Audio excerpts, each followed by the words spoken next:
बिल्कुल सर, हम तो गाते रहते रोज। अभी जब हम उतरे ना और जब हम कुछ स्टडी कर रहे थे काफी चीजें यहाँ राजस्थान की, और खास तौर से जब मुझे पता चला कि अशोक जी रोज ही रात को खुद ही अपने प्रिय लोगों को बता रहे हैं कि यार सरकार जा रही है कुछ उपाय करो, तो मुझे एक गीत हमारे मन से बन गया कि हाहाकार कैसी ये बची है, ये चित्कार बेटियों की कैसी सुनी है, राजस्थान की कैसी सूरत है, जन जन अब तो पुकार रहा है, राजस्थान में फिर बीजेपी की जरूरत है। जहां बेटियों के खिलाफ यूं साजिश रचती जा रही,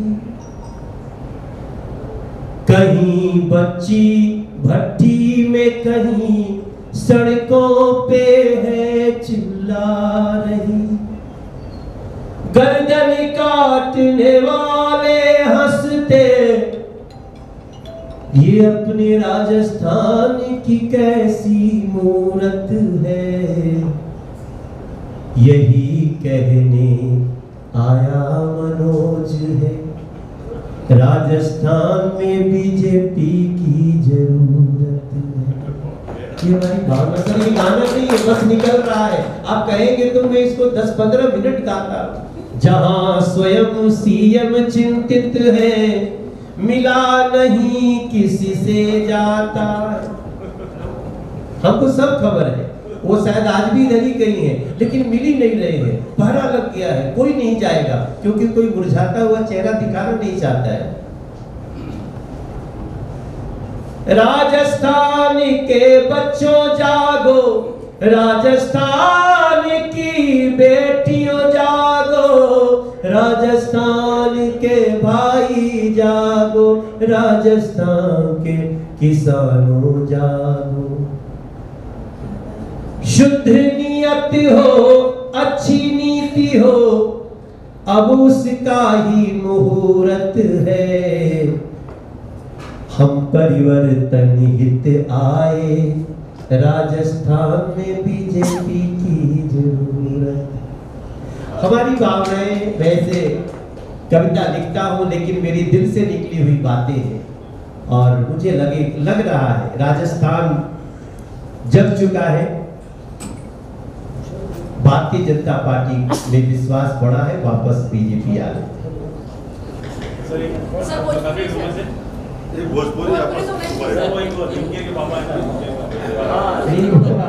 वो सड़क पे गाएंगे, जिया हो बिहार के लाला, जिया हो बिहार के लाला। देखिए हम तो गाते हैं, हो जिया हो बिहार के लाला, जिया तू 1000 साल, जिया हो राजस्थान के बाला, जिया 10,000 साल।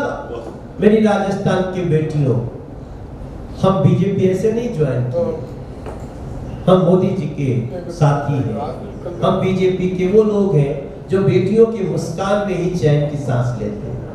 अरे जिया हो राजस्थान के बाला, जिया 10,000 साल, अरे जिया मोरे किसान, मोरे भाई हो, मोर दीदी हो, राजस्थान के मान बचावे खातिर आवे भैया भैया भैया, बीजेपी के संग में आपन कदम मिलावे भैया बहनी। अरे आपन बल से अत्याचारी के औकात बताओ ये भैया, अपने कर्म से राजस्थान के मान बढ़ाओ भैया भैया।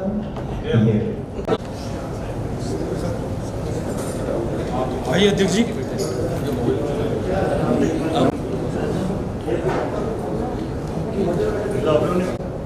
सांसद बहुत ही प्रख्यात विख्यात अभिनेता, गायक, हमारी आज की परिवहन यात्रा के नायक और शाम को होने वाली सभा के मुख्य वक्ता आदरणीय मनोज जी तिवारी आज हमारे बीच लेक सिटी उदयपुर में पधारे हैं। मेवाड़ की शौर्य और भक्ति और शक्ति की नगरी में मैं आपका स्वागत करता हूं और आप सभी पत्रकार बंधुओं का भी इस प्रेस वार्ता में स्वागत करता हूं। मैं धन्यवाद करता हूँ मुझे ये मौका देने के लिए। मैं दिल्ली से दूसरी बार का सांसद हूँ और आप सबको बताया ही मेरे भाई ने, गायक अभिनेता होने के नाते साथ साथ देश की दशा दिशा राज्यों की स्थिति पर मेरी बहुत लंबे समय से गहरा चिंतन रहा है। आज जब आया हूँ तो परिवर्तन संकल्प यात्रा के तहत हम भी अपना थोड़ा सा बातचीत करने आए हैं। सड़कों पे भी जाएंगे, सभा में भी जाएंगे और जब से आया हूँ मुझे लगता है करीब 1000 से ज्यादा लोगों से मिल चुका हूँ। एयरपोर्ट पे उतरने से लेकर रास्ते में भी कई जगह लोगों ने रोका गाड़ी को और हम एक कोई हाथ भी दे दे तो रोक लेते हैं गाड़ी अपनी। लेकिन जैसे जैसे यहाँ आने की सूचना के बाद मैं स्टडी करना शुरू किया राजस्थान की स्थिति का, तो मैं बहुत ही निराश हुआ हूँ और इसके नाते ये परिवर्तन संकल्प यात्रा अवश्य सफल होगी, ये मेरा दिल कह रहा है। मैं एक बहुत इमोशनल कलाकार भी रहा हूँ और मैं किसी चीज को बहुत भावना प्रधान ढंग से देखता हूँ। अभी जब मुझे पता चलता है कि बलात्कार में कोई राज्य नंबर 1 कौन है देश में, तो पता चलता है राजस्थान। भ्रष्टाचार में पूरे देश में नंबर 1 राज्य कौन है, तो पता चलता है कि राजस्थान है। दलित समाज के बहन बेटियों, दलित समाज पर अत्याचार के मामले में कोई राज्य सबसे ज्यादा अपराध में नंबर 1 कौन है, तो पता चलता है राजस्थान है। साइबर क्राइम में सबसे नंबर 1 पूरे देश में राज्य कौन है, पता चलता है राजस्थान है। करिए कि पूरे देश में सब नंबर 1 प्रदेश कौन है, तो पता चलता है राजस्थान है। और एक चीज जो अभी चर्चा में नहीं है, आप सबको जब जाएंगे तो उसको देखेंगे तो पता चलता है पूरे देश में सबसे ज्यादा कर्ज अगर किसी एक राज्य पे है तो वो भी राजस्थान। लगभग 5.9 लाख मतलब 5,90,000 करोड़ का कर्ज है उस प्रदेश पर जिसका बजट ही लगभग 3 करोड़ का है, 3 लाख करोड़ का है। अब इस जो लोग भी सरकार की समीक्षा डेटा के आधार पे करते हैं, वो जब ये जानेंगे कि लगभग 3 लाख करोड़ बजट वाले प्रदेश पर लगभग 6 लाख करोड़ का कर्ज, तो जरूर सोचेंगे कि प्रति व्यक्ति कितना कर्ज है। तो पता चला कि राजस्थान का हर व्यक्ति 66,000 रुपए के कर्ज में है। और ये जान लीजिए सरकार चलाती है लेकिन कर्ज तो घुमा फिरा के जनता को ही देना पड़ता है वापस। तो मुझे बहुत ही दुख के साथ में राजस्थान के अंदर आज इस परिवर्तन संकल्प यात्रा में आया हूं, आपसे बात कर रहा हूं विद्वान मीडिया से। और मीडिया ये सब चीजों को निश्चित रूप से बहुत गंभीरता से पता करती है, समीक्षा करती है। अच्छा, ये बात ऐसा नहीं कि खाली मनोज तिवारी को पता है, ये अशोक गहलोत जी को भी पता है। जो हमारे सूत्र बता रहे हैं कि प्रतिदिन रात्रि में जब शाम को मीटिंग होती है, सिचुएशन क्या है, तो अशोक गहलोत जी को यही समाचार मिल रहा है। वो भी कह रहे हैं अपने बहुत करीबियों को कि सरकार जा रही है, क्या करोगे, कुछ करो, बताओ क्या रास्ता हो सकता है। ये मुख्यमंत्री अशोक गहलोत जी स्वयं चर्चा कर रहे हैं। तो उनको कहा जाता है कि सर ऐसा करो, सवेरे उठ के फिर एक नई घोषणा करो। फिर वो सवेरे एक नई घोषणा करते हैं और आप देख रहे होंगे 1.5-2-3 महीनों में जैसे लगता है कि रोज सवेरे उठते हैं तो 2 ही काम करते हैं, एक मोदी जी को गाली और एक नई घोषणा। ये अंदर की बेचैनी जो है ना, वो घोषणा के रूप में निकलती है। लेकिन अशोक गहलोत जी, मैं मनोज तिवारी बड़ी विनम्रता से बोलना चाहता हूं कि राजस्थान की जो जनता है ना, वो सब समझ रही है। किसानों का दर्द पूछ लीजिए जाके, जिनके कर्ज माफी का ऐलान था। जा करके किसी बेटी के पिता से, माता से पूछ लीजिए कि एक ऐसा प्रदेश है जहां बेटी के साथ जो घटना हुई वो तो हृदय को झकझोर देने वाली है। यही नहीं, हमारे दिल्ली की गली में पता चलता है तो भी, मेरा मूल गांव बिहार पूर्वी उत्तर प्रदेश में, उधर भी जाता हूं, उधर भी लोग यहाँ की चर्चा सुन करके दहल जा रहे हैं कि बेटी के साथ इतना बड़ा ऐसा दुष्कर्म, ऐसा व्यवहार, और उसके लिए बीजेपी के कार्यकर्ताओं को आंदोलन करना पड़े कि इस पे एफआईआर करो। जहां वीडियो बना करके लोगों की गर्दनें काटी जाती हो, कन्हैया लाल जैसे लोगों की, वो जाकर के बरी हो जाते, जमानत पे चला जाता है। आप अशोक जी ऐसा मत सोचो कि राजस्थान के लोगों को ही सिर्फ आप लास्ट के 1-2 महीने में कुछ रोज नई घोषणाएं करके उनको डाइवर्ट कर लोगे, नहीं हो सकता। ऐसी स्थिति में जब मैं राजस्थान में आया हूं तो मैं ये निश्चित रूप से मेरा जो अब तक का राजनीतिक दृष्टिकोण है, जो अब तक समाज को देखने का नजरिया है, उसमें मैं देख रहा हूं कि भारतीय जनता पार्टी बहुत ही आशा और विश्वास के साथ राजस्थान के दिलों में वापस आने के लिए राजस्थान की जनता की तरफ से अपने कर्मों से भी हम वहां तैयार खड़े हैं। और इसलिए ये परिवर्तन संकल्प यात्रा हमारी सिर्फ यात्रा ही सफल नहीं होगी, बल्कि हमारा लक्ष्य भी सफल होगा। चाहूंगा, कई लोग हमसे पूछते हैं कि क्या राजस्थान की सरकार जो चल रही है आपस के झगड़े में जाएगी? वो आपस में लड़े कटे मरे, हमें उससे कोई लेना देना नहीं है। वो तो राजस्थान की जनता भी देख रही है, आपस में ही एक दूसरे को जितना नीचा दिखाने की प्रतियोगिता चल रही है वो आप सब देखते ही होंगे। लेकिन उसी प्रदेश का एक मंत्री सदन में खड़ा होकर के पूरे राजस्थान के हर व्यक्ति को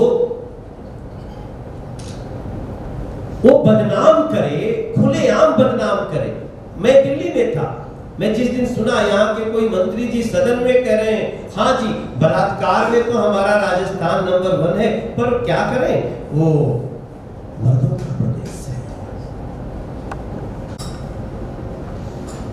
और उसके साथ पीछे पीछे तो किसी कांग्रेस के व्यक्ति ने कहा कि जब मैंने ये सवाल उठाया था उसके बाद उनको कहीं मंत्रिमंडल से हटाया गया, तो हमने उनको कहा कि अच्छा हटाया नहीं गया। अच्छा देखिए हमारी जानकारी किसी ने बताई, मेरा फोकस उन पे गया कि मंत्री बोल रहे ठीक है, इनको तो बोलने की जनता भी सजा देगी और जिनको जिनको सजा देनी होगी वो देगी, राजस्थान सजा देगा।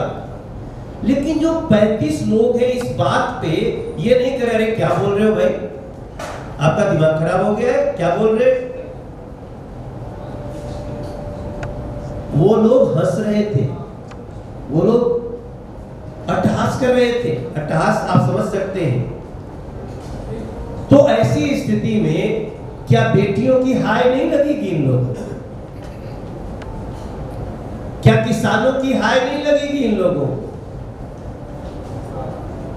ऐसे में मेरा मानना है कि अशोक जी की जो चिंता है सबके ऊपर परिलक्षित हो रही है, दिख भी रही है, लेकिन अब इसका कोई इलाज भी नहीं है। जैसा जो करता है वो अपने ही कार्यकाल में वैसा भरता है। इस परिवर्तन संकल्प यात्रा में आप सबका भी सहयोग मिले, हम लोगों की बातें जन जन तक पहुंचे, इसके लिए हम भी आज उदयपुर में हैं, शाम को कल कहीं और भी होंगे राजस्थान में, फिर आगे भी हमारी यात्रा होती रहेगी, क्योंकि मेरा राजस्थान से बड़ा नज़दीकी रिश्ता है, क्योंकि मैं भी गाना गाता हूँ और राजस्थान के बहुत सारे फोक सिंगर्स हमारे बड़े करीबी। आप जानते हैं, आपके यहाँ सिर्फ यही नहीं, हमारे बिहार में भी गाना गाते हैं, केसरिया वालम आओ नी पधारो हमारो देश, हमारे यहाँ भी गाते हैं। और हम फोक सिंगर्स आपस में बहुत जुड़े रहते हैं। हम कई बार कई बड़े बड़े शो के जब एंकरिंग करते हैं तो उसमें राजस्थान के हमारे कलाकार आते हैं। यहाँ तो कोई भी एक गांव का बच्चा भी हारमोनियम ढोलक लेके बैठ जाए तो बड़े बड़े सिंगर को फेल कर देता है। उनकी मुर्गियां, उनके तान। उस प्रदेश में हूँ तो मेरा एक संबंध वो भी है कि जिस उदयपुर में आने के लिए दुनिया तरसती है। हम कई बार, अभी हमसे पूछ रहे थे जिलाध्यक्ष जी की कितनी बार आते हैं, मैं बोला कि हम तो इतनी बार आए लेकिन किसी को बताते नहीं है, क्योंकि पता चला मुंबई की शादी उदयपुर में हो रही है, किसी बनारस के व्यक्ति की शादी उदयपुर में हो रही है, तो मनोज तिवारी को भी बुलाते हैं, कभी गाना गाने, कभी किसी सेलिब्रिटी के हैसियत से। और उस राज्य को 6 लाख करोड़ का कर्ज लेना पड़ा, जिस राज्य में पूरे हमारे देश का सबसे ज्यादा पर्यटन के हिसाब से जो आकर्षण का केंद्र हो सकता है वो राजस्थान हो सकता है, लेकिन उसके बाद भी इतने कर्ज देने पड़े तो चुकाएगा कौन? आप तो चुनाव हारने के बाद हो जाएंगे मौन। सारा प्रेशर तो आने वाला है भारतीय जनता पार्टी पर, लेकिन याद रखिए हमारे नेता नरेंद्र मोदी है मेरे भाई बहन, और हम लोग 80 करोड़ को फ्री भोजन देने के बाद भी हम 11वें नंबर से इकोनॉमी के रूप में दुनिया की 5वीं इकोनॉमी बन जाते हैं। हम लोग 5 लाख का फ्री इलाज देने के बावजूद हमारे ऊपर जो पहले से ऑयल बॉन्ड होते हैं उनको हम लगभग समाप्त करने की कगार पे आ गए। जो यूपीए ने जो कर्ज लिए थे हम उसको बहुत हद तक उतार करके भारत को आत्मनिर्भर करने पे जा रहे हैं। शायद आप लोग तो स्टडी करते होंगे। जस्ट फॉर एग्जाम्पल, पहले 25,000 करोड़ रुपए प्रति महीने आता था भारत को टैक्स, आज जीएसटी होने के बाद 1,60,000 करोड़, 1,70,000 करोड़ प्रति महीने आता है। देश वही है, लोग वही है, बस जो नेता है, जो पार्टी है, उसको सिर्फ इतना करना है कि हम ईमानदार हैं अपने देश के लोगों के प्रति, देश की व्यवस्था के प्रति। और आज जब हम उदयपुर में हैं, सारी दुनिया के लोग, थोड़ी देर में बाइडेन साहब भी उतरने वाले हैं, तो ऐसे में हमारा तो काम साज सज्जा का था। दिल्ली में हमारी ड्यूटी लगी थी सजाने की, उसमें हमारी ड्यूटी थी, सजा दिया हूँ, बड़ी अच्छा सजा है, फोटो आपके पास आती होगी। हम चाहते हैं वैसे ही राजस्थान का हर शहर सजे, हम चाहते हैं वैसे ही राजस्थान का हर गांव की सड़क सजे। उसके लिए भारतीय जनता पार्टी इस परिवर्तन संकल्प यात्रा को सफल करते हुए राजस्थान की सेवा में लगेगी। यही हमारा आज का खेल। तिवारी साहब, अभी आपने कहा कि हमारे कहने से नहीं, एज पर डेटा 13 करोड़ और 50 लाख के आसपास 13.5 करोड़ लोगों को गरीबी रेखा से इन पिछले 9 वर्षों में बाहर लाया गया है। सर, फ्री देना गलत नहीं है, लेकिन आप फ्री देने के लिए अपने रेवेन्यू सिस्टम को कहां से ला रहे हैं? हम यही बात आपको कह रहे हैं कि हम इतना, नरेंद्र मोदी जी ने फ्री देने के बावजूद भी देश के कर्ज को लगभग 40% पे ला दिया। और आपने राजस्थान की सरकार, अशोक जी ने क्या किया, गहलोत जी ने, कि 3.2 लाख करोड़ के कर्ज को 5.9 लाख करोड़ कर दिया। हमारा सिर्फ यही कहना है कि कर्ज ले करके किसी को फ्री देना, इसको रेवड़ी कहते हैं। अगर हमारी क्षमता है, शुरू में कभी नरेंद्र मोदी जी ने कहा था कि एक देश का खजाने रूपी एक कनस्तर है, कनस्तर शायद आप लोग समझते हो गांव में, हाँ, तो डब्बा, और उसमें बहुत सारे छेद हैं नीचे, तो पानी भरेगा ही नहीं। और छेद भी ऐसा था कि पता नहीं पाइप किसके किसके घर में जाना। वो पाइप का जब पीछा करते करते गए, जब उसको बंद करना शुरू किया पाइप को, तो कनस्तर लबालब भरने लगा है। हम अभी बहुत जल्दी दुनिया की 3rd इकोनॉमी हो जाएंगे, लार्जेस्ट। कैसे होंगे? ये कोई डेटा से बोलने से तो नहीं होता है। इसलिए मैं मानता हूं, आखिर कहा जाए तो किया जाए, किसानों का कर्ज माफ हो जाना चाहिए था सर। लेकिन आप, सरकार तो 5 साल की होती है, यहाँ मैं देख रहा हूं जितनी जल्दीबाजी है वो लास्ट 3 महीने में हो रही है। तो सरकारें 5 साल के लिए होती हैं, और फ्री का हमारा विरोध नहीं है। फ्री देने के लिए जो कर्ज लिया जा रहा है या जो झूठा वादा किया जा रहा है, 5 साल की जगह 2 साल करना था तो पूरे 5 साल के लिए कर दीजिए। ये हमारा। सर मेरा एक प्रश्न है सर, जैसे कि वसुंधरा जी पहले यहाँ की सीएम थी, फिर अशोक जी आ गए, फिर वापस वसुंधरा जी बने, फिर अशोक जी आ गए, तो ये भारतीय जनता पार्टी क्या रेगुलर अपनी सरकार राजस्थान में नहीं बना सकती क्या? जैसे कि गुजरात में बनाई है, यूपी में बनाई है, तो ऐसा क्या चेहरा होगा जो रेगुलर सरकार बना सके? क्योंकि 2 चेहरे तो देख लिए जो बार बार चेंज हो रहे हैं 1 by 1, तो ऐसा कोई सोचा क्या पार्टी ने? नहीं, हम इसी रास्ते पे बढ़ रहे हैं। हम तो जब जब मौका मिला काम करने का, तो कई प्रदेश ऐसे थे जहां कहा जाता था कि बस 5 साल में बदल जाती है, लेकिन हमने बदलने नहीं दिया, कंटिन्यू किया। राजनीतिक ये लोकतंत्र है, इसमें हम जनता को तो दोष नहीं दे सकते। हर पार्टी अपनी कोशिश करती है, लेकिन मुझे लगता है इस बार बीजेपी की बनेगी तो अगले 15 साल चलेगी। नहीं, इनका सवाल था चेहरे के ऊपर, सरकार के ऊपर बड़ा सवाल नहीं था। चेहरे, एक ही चेहरा जो वसुंधरा का एक ही चेहरा, उसके ऊपर सवाल था। अगला चेहरा कौन होगा? अगला चेहरा कौन होगा इनका? वो भी जल्दी हो जाएगा। वो सवाल जरा हमसे, हमारे बड़े नेता आएंगे, और ये भी एक प्रोसेस है पार्टी का, तो वो भी आप सबके समक्ष बहुत जल्दी आ जाएगा। सर, राजस्थान में बीजेपी के मुद्दों को लेकर चुनाव लड़ी। देखिए, जितना बात मैंने बोला वो मुद्दे ही हैं। हमें जितने भ्रष्टाचार में नंबर 1, बलात्कार में नंबर 1, दलित अत्याचार में नंबर 1, पेपर लीक में नंबर 1, साइबर क्राइम में नंबर 1, कर्ज में नंबर 1, इस सब में हम लोगों को राजस्थान के जो निगेटिव के रूप में नंबर 1 है, हम उनको पॉजिटिव के रूप में नंबर 1 करना ही हमारे बीजेपी का उद्देश्य। राजनीति में आकर के उनका मन लग जाए, ये संभव नहीं होता है, क्योंकि राजनीति में कोई कितना भी बड़ा स्टार हो, फिर से आपको जीरो से शुरू होना पड़ता है। हम आज भी हम कहीं जाते हैं तो अपने क्षेत्र जहां हमारी लोकेलिटी है, तो आज भी 50,000 1 लाख लोग आते हैं, लोग सेल्फी के लिए लाइन लगाते हैं, लेकिन हम अपने मंडल अध्यक्ष के पास संघर्ष करते हैं। आप देखिए, हम अपने बूथ अध्यक्ष के पास संघर्ष करते हैं, उसको बुलाते हैं, उसको और थोड़ा सा हाथ फेरते हैं, उसको दौड़ाते हैं।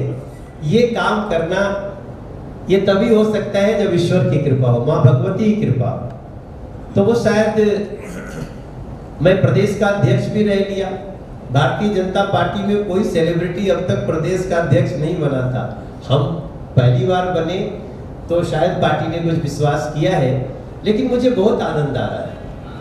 वो सिनेमा की दुनिया में, गायक की दुनिया में नंबर 1 हो जाना एक बात है, और कोई ऐसा काम करे जहां नरेंद्र मोदी जैसे महामानव का थोड़ा सपोर्ट कर देंगे उनके कार्य करने में।